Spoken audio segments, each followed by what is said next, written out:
NBI-rated SPG. Striktong patnubay at gabay ng magulang ang kailangan. Maaaring may masiselang tema, lengguwahe, karahasan, sexual, horror o droga na hindi angkop sa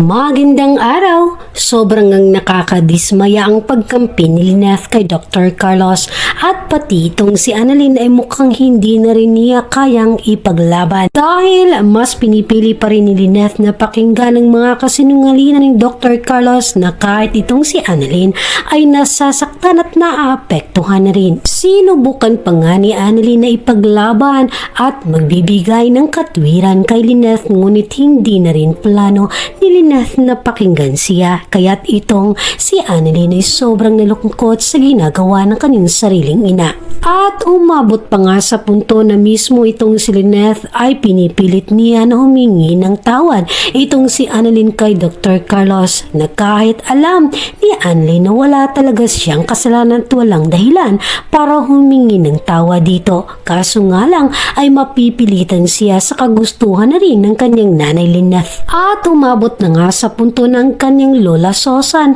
ay napansin na rin ang pagiging matamlay ni Annalyn. Dito nga ay sinabi na rin ang sama ng loob ni Annalyn kay Dr. Carlos na itong si Chang Susan ay dapat nga daw ay excited itong si Annalyn ay kakasal na ang kanyang nanay Lyneth kay Dr. Carlos, dahil ibig sabihin lamang nito ay meron na nga daw siyang nanay, magkakaroon pa siya ng bagong tatay. At dagdag pa dito, sabi ni Chang Susan na maswerte nga daw itong si Annalyn na magkaroon siya ng katulad ni Dr. Carlos na isang tatay na mabait.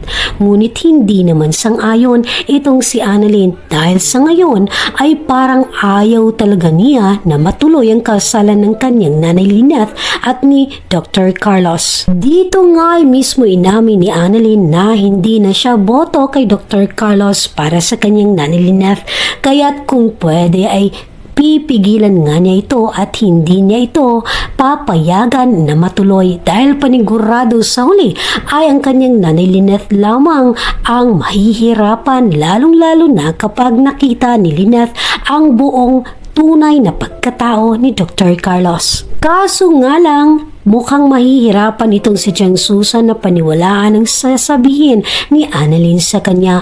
Ngunit itong si Annalyn na hindi na rin nagtataka, dahil mismo nga siya ay nagulat din sa mga pinapakitang masamang ugali ni Dr. Carlos na ngayon ay binabaliktad na siya na siya ang palabasin ni Dr. Carlos na isang masamang anak para kay Lyneth.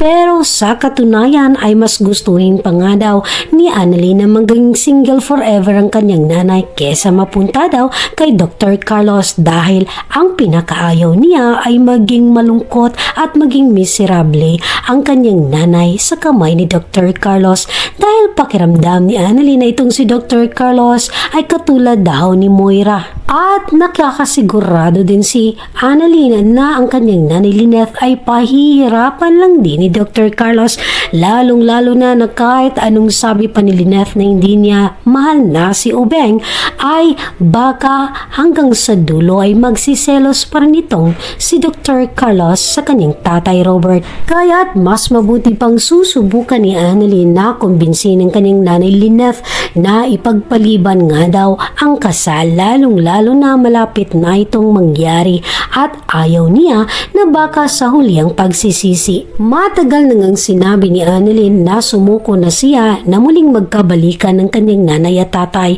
Pero kung si Dr. Carlos lang makakatuluyan ng kanyang nanay, ay mas pipiliin pa ni Annalyn na ang kanyang tatay na lang makatuluyan nito, dahil nakakasigurado itong si Annalyn na higit at sigurado na mahal talaga ni RJ itong si Lyneth. Dahil malakas nga ang kutob ni Annalyn na itong si Dr. Carlos ay nagpapanggap lamang, at lumabas na talaga ang tunay na kulay na kung saan si Annalyn pa ang unang nakasaksi dito. At hindi rin hahayaan at hindi papayagan ni Annalyn na masira ang kanilang relasyon na mag-ina dahil lamang sa paninira ni Dr. Carlos sa kanilang relasyon. Kaibigan, bakas naman sa mukha ni Annalyn na hindi na talaga siya masaya kapag andyan si Dr. Carlos dahil plastic at nagpapanggap lang talaga itong si Dr. Carlos sa harap ni Lynette.